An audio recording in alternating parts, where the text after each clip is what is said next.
What other topic you want to? There you go. It's live, isn't it? Have you got that set? Yeah. All we got to do is mash a little button that says go live. All right. We've had some technical difficulties. We're going YouTube and Facebook today. So we're going to try to combine a few things. We'll give a few more minutes for everybody to get on here.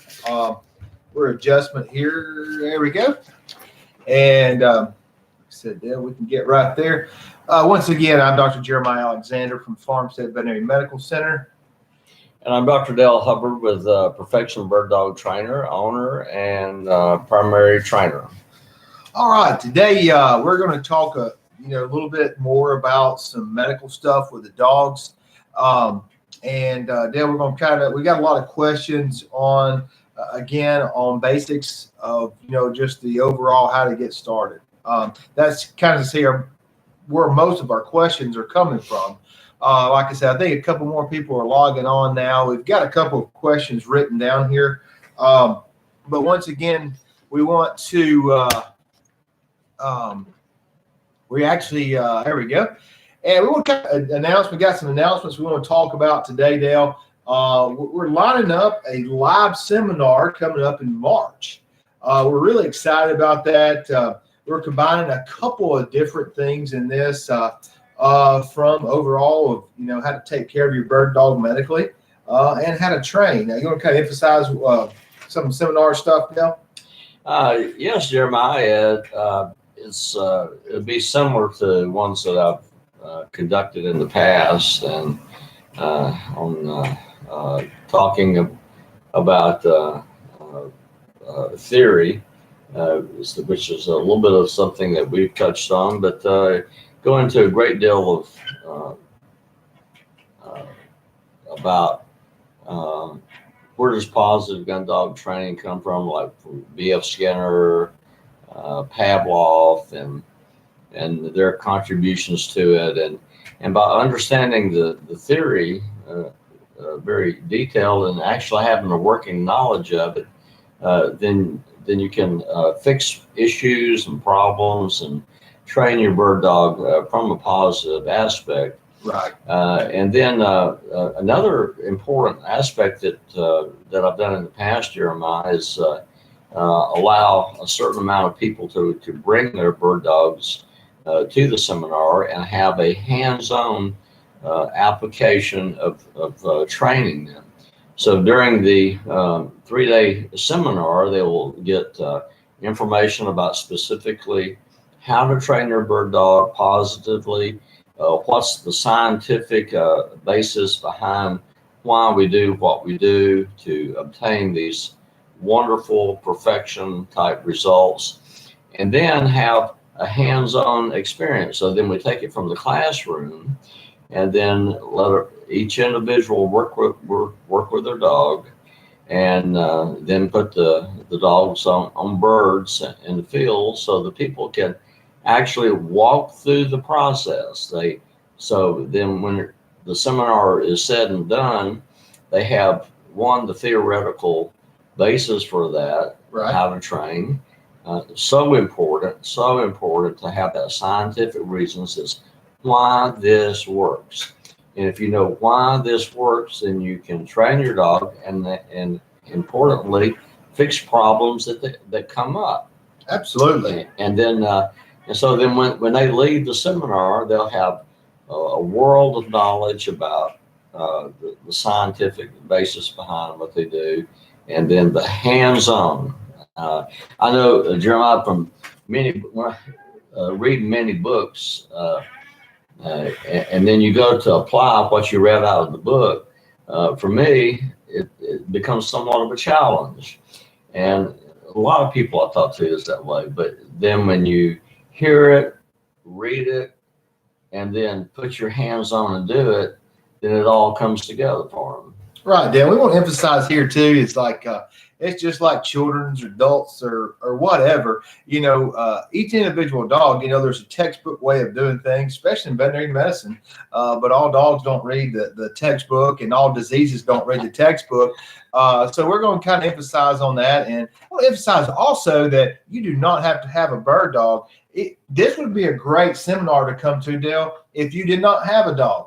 If you had this knowledge that we're going to put in there in March, this live seminar, before you get a bird dog, I mean, you're way ahead of the ball game.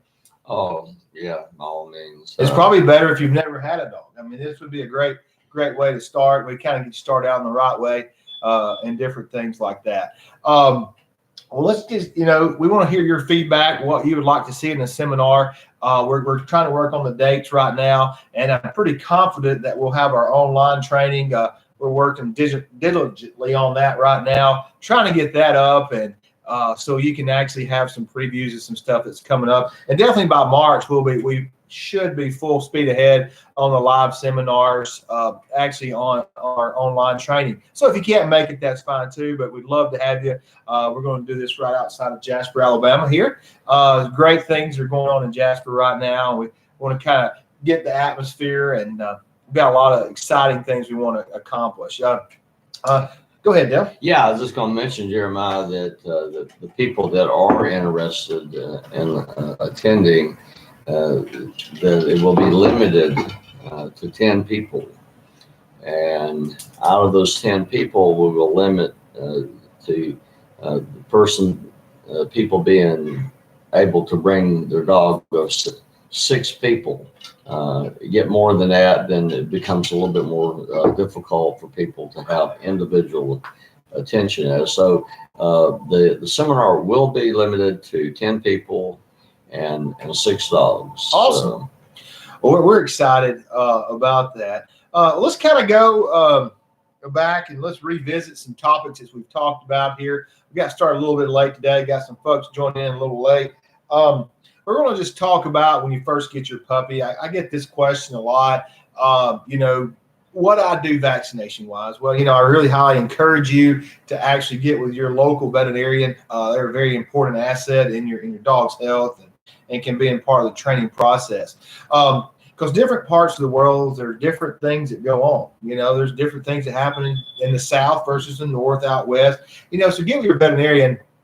So the overall basis is you want to protect them vaccination wise, and they're like kids, and that's what, once you get your dog, and I get a lot of people that come in like, hey, 7-8 months later, the dog comes in with instance parvo or something like that, and I get this a lot. Well, I got it from the breeder, and they said it's had all its shots, and it's nothing that you're not ignorant or anything. It's just, kind of lack of knowledge. And there's a lot of things that I don't know about other things. But when they say they've had their vaccinations, especially if you give them as a young puppy, it means they've had their first, and they get them in different series. Okay. And 3 to 4 weeks, depends on what your veterinarian recommends apart. And what age to start. A lot of people start at 6 weeks, 8 weeks. That's typically up to the veterinarian, and there's no really wrong answer on that. But just know they get them in a series, okay? And a lot of them, the things that they're covered for is distemper, hepatitis, different things like that. Hang on 1 second. We're getting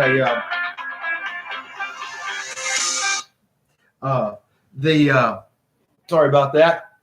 But what we're looking at with this is, once again, distemper, parvovirus is a big thing, and later on they actually get later on in this first series to actually get a rabies shot also, and also encourage kennel cough, which is Bordetella bronchoseptica is the name. Nobody really cares about that, but a lot of people hear of it as kennel cough, and that's kind of important because that if your dog develops kennel cough, it can kind of be out of the hunting game for a while because it's a nasal thing. It kind of actually interferes with their smelling. So, and a lot of these dogs are going to be around multiple dogs, especially if you choose to do field trials. I mean, I've been to field trials where there's 300 to 400 dogs there around the United States, so you got dogs, especially you go to a field trial, these dogs there are coming from all around the United States, so they could be bringing whatever is out there to your dog, and your dog is kind of like a kid that first starts kindergarten or preschool.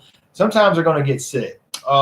And I don't want to harp on anything else, but canine influenza is also something now that we can, which is the canine flu, is something we can protect against pretty easily now. And it's a little bit different than the human flu. We won't go into specifics, but just know that your puppy gets vaccines in a series, for the first few months.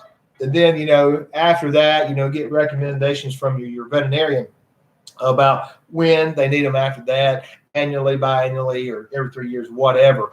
But just always remember about those series. And I want to kind of emphasize one thing real quick about exposure, okay?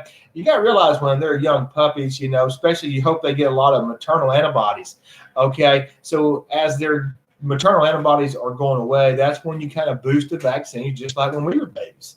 So just know that series and just kind of watch their exposure, especially if you've had parvovirus on your premises or wherever you're at. And sometimes you don't know, but that's very important because parvovirus can actually live in the ground for a long time.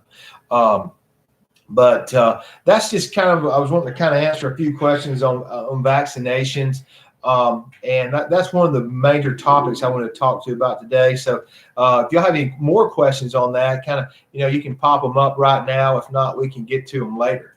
But we kind of emphasized again, we're still getting a lot of questions about what I do when I first get my bird dog, behavioral wise. We've talked about, they're going to stay inside, outside. We've had that discussion also that, an inside dog can actually be a great actual hunting dog. Okay.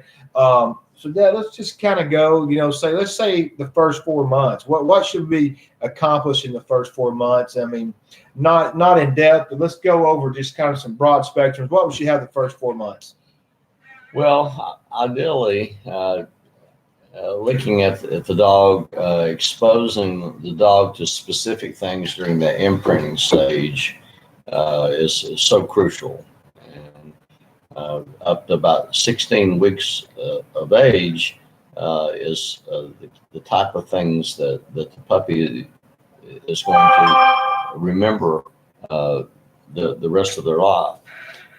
So that will be very ingrained in them. So something I like to do from the get-go, as soon as they're able to eat solid food, Jeremiah, mm-hmm. I kill a quail and let them eat the puppy. Eat the puppy. Well, that was crazy, wasn't it? Big bird. Yeah. Eat the dead quail. And it's something that would be very similar to what would happen in the wild with predators, coyotes, wolves, lions, fox, etc. That the mama brings the kill home and the puppies eat it once they get on solid food. And so that connects so many sensories in them that would be vital to them for hunting the rest of their life. So, and only do that one time. Some people have had questions like, well, does that encourage the dog to eat the bird? Well, at that young of age, it does not. Now, if you let that occur later on with the dog as they get older, I would not do that. But to begin with, that's real crucial about that. And then from the it's like 3 weeks of age, I start using a clicker system that we've talked about and a placement board. And so I start a process of learning how to learn, something that I have developed, Jeremiah. And so when the puppy learns that getting on the placement board, they get a reward, they start learning to follow your commands. And so that transitions very easily toward following you, following your commands. And then as you start teaching bird dog type behaviors from the placement board, then they have already got a mindset that when you give them a command, they do it, they get a clicker, they understand they've done the correct thing. And so then it starts reinforcing the kinds of behaviors that you want to have them doing as a bird dog, whether it's an upland bird dog or a waterfowl bird dog. And then so after that, then I would to help improve prey drive. Uh, uh, I'll use pigeons, and I might let them chase pigeons a few times, and that just builds that excitement, that wanting to be very interested in birds. But that's only done a few times like that, and then I start putting a leash on them and start helping do what I call a restrained chase. Throw a pigeon up and let them go just maybe 10 or 15 feet, restrained chase. So they get the feeling of chasing, but they know that they can't just go all the way. Right. And once we're going to emphasize, this is about play. It's not about punishment. This is play, and you want this to be fun. That makes it fun, and that kind of emphasizes a lot of just, I guess, play in a way. So and you get that natural instinct, that hunting instinct is actually bred in them. You just kind of, I guess, re-emphasize it, or I guess reinforce it would be probably the correct word. Yeah, for that. I think reinforce would be correct on that. Okay, so that's kind of your first few weeks, first few months. That's good. Also, just kind of switch the gears here. Talking about intestinal parasites and parasites in general in dogs. Okay, once again, Dale, we have people viewing from all over the United States, so there's different worlds. I know here in the South, we actually have mosquitoes year round. Okay, and for those who don't know that, actually, heartworm disease is actually from mosquitoes. Okay, it has to have the mosquito. So there's a lot of great preventions out there now, and I want to emphasize also too that the prevention is a lot more benign and a lot more economical than the actual treatment of heartworms. There's different shots out there now. You can get 6 months. There's pills you can take once a month that actually deworm them, which gets the intestinal parasites and heartworms, which you want to emphasize too, that's two different things. Okay. And once again, we're talking about the first few months. And as you go to your veterinarian and establish this relationship, they'll probably do a fecal exam, which is actually looking at the poop under a microscope to see what you can't see. And like I said, there is dewormers and stuff like that. It's pretty important to actually keep these puppies dewormed, make sure they don't have intestinal parasites, because that's actually can delay their growth. These parasites actually eat a lot of nutrients from these puppy dogs, but there's so many products out there now. So get with your veterinarian in your local area and get their recommendations on what to use for prevention. But because you're investing a lot, you've probably paid a lot for this puppy. So a couple of dollars or whatever a month is great insurance on this to protect your investment and your best friend.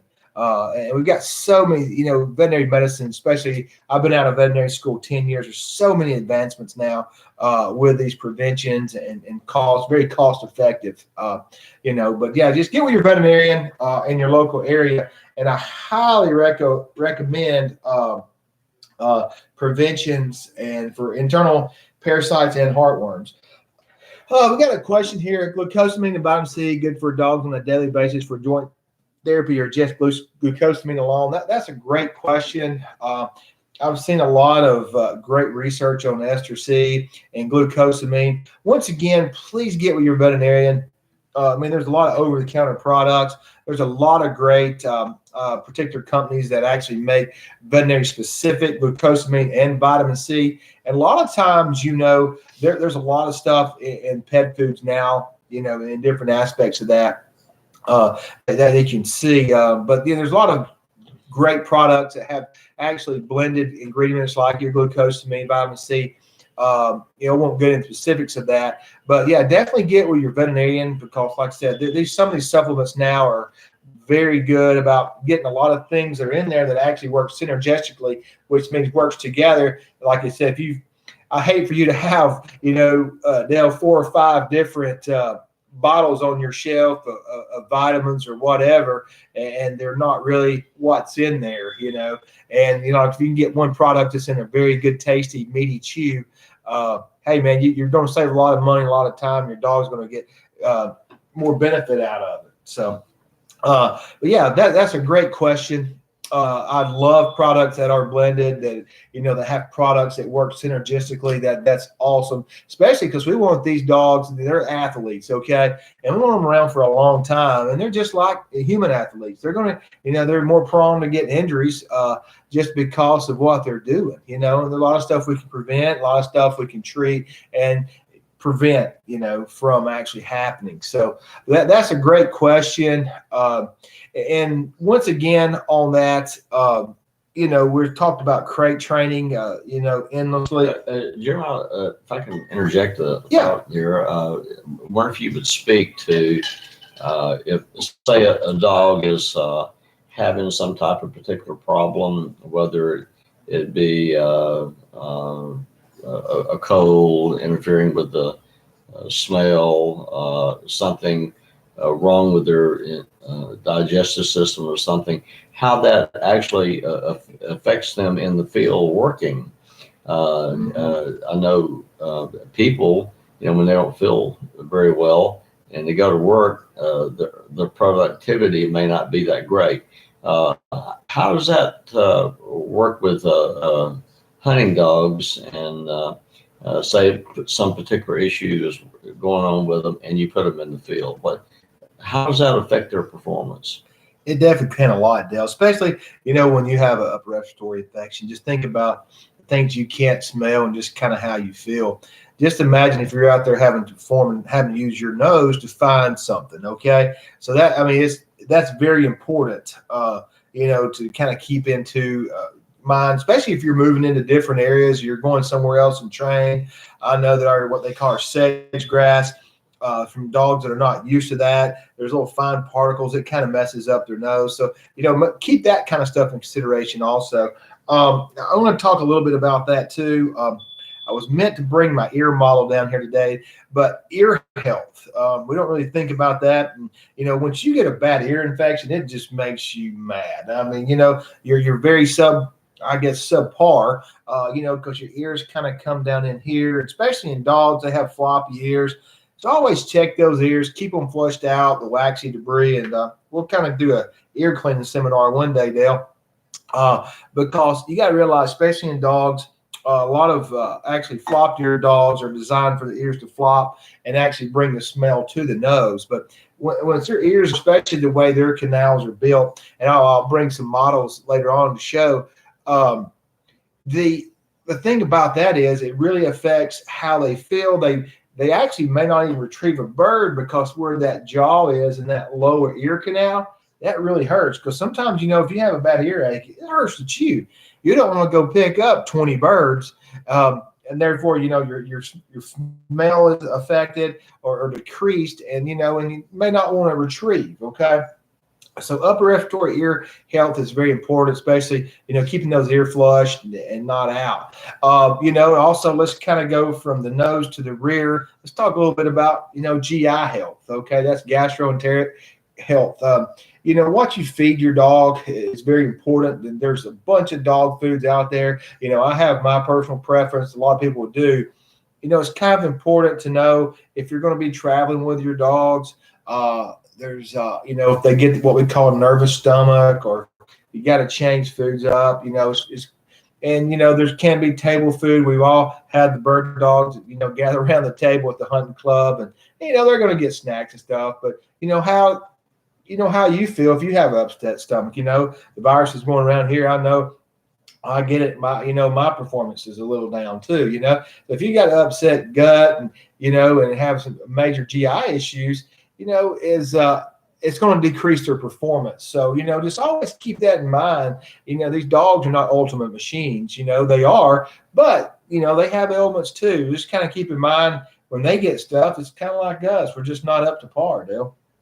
Well, in many field trials that I've competed in and been to, and different hunts that I've gone on, that you have a bird dog that's blue ribbon winner, and their performance is this perfection in the field, and then one time that you take them and you see a decline in that performance, is one of the first things that you would look at. Would it be some type of issues like what you just discussed? So say you've had a long run of just really perfection in the field with hunting or field trialing, and then one day you see a decline in that. Is that something that you would look at, some kind of a medical issue first, and then work from there? Or Absolutely, I would, Dale. The one thing about that is always, kind of just learn your dog, off. And, I have a lot of folks that have performance dogs and, switch the gears to coon dogs. They'll come in, it's like, hey, is it just not right?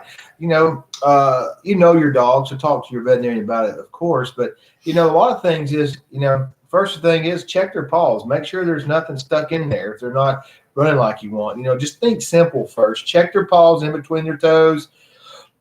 Open their mouth. Look and see if they got any sore teeth. Are they eating right? A sore tooth, if you've ever had a tooth abscess or a bad tooth, make you have a bad day too. So imagine having to perform and run and put something in your mouth like a bird, and flip the ear up, look in there, and just kind of go all over the dog.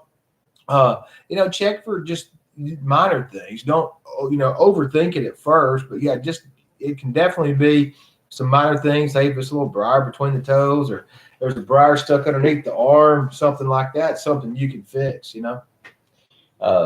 So then, say for example, then Jeremiah, you've ruled out some medical veterinarian type issues with your dog.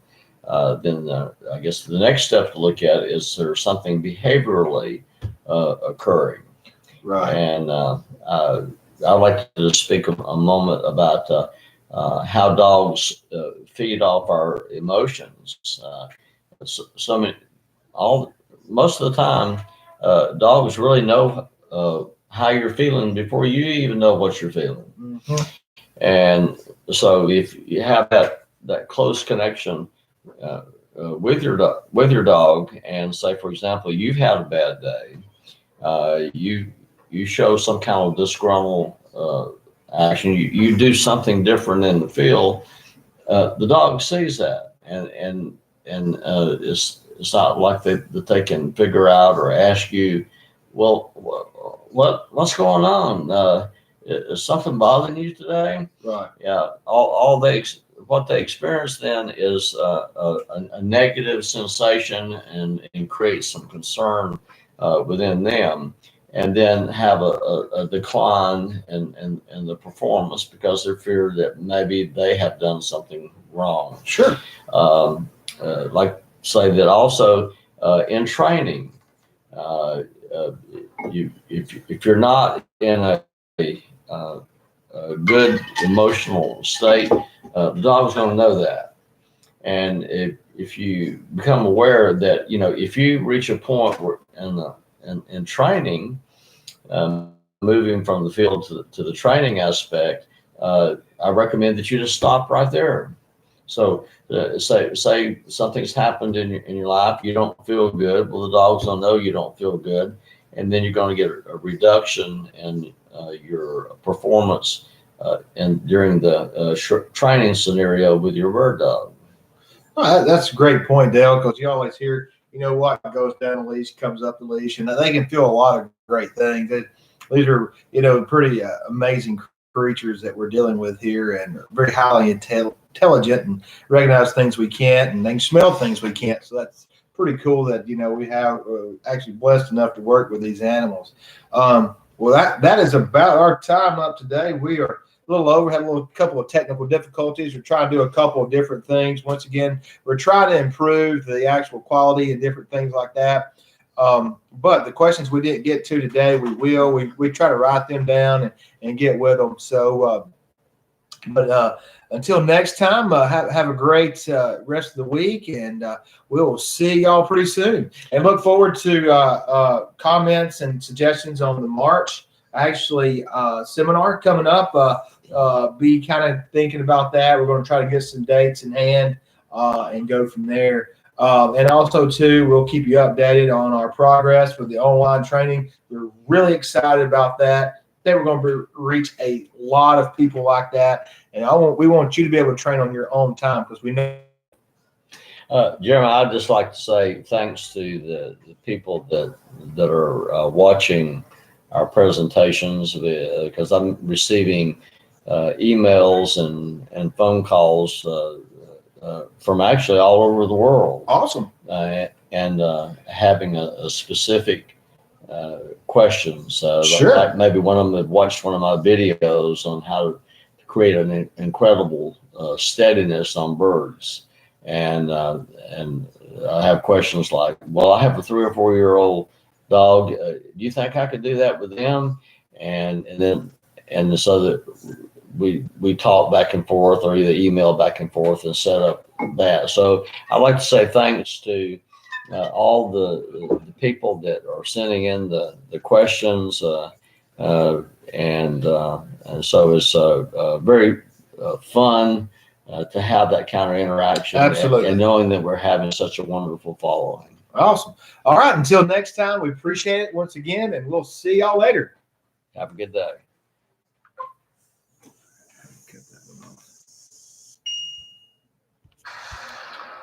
All right. We've had some technical difficulties. We're going YouTube and Facebook today.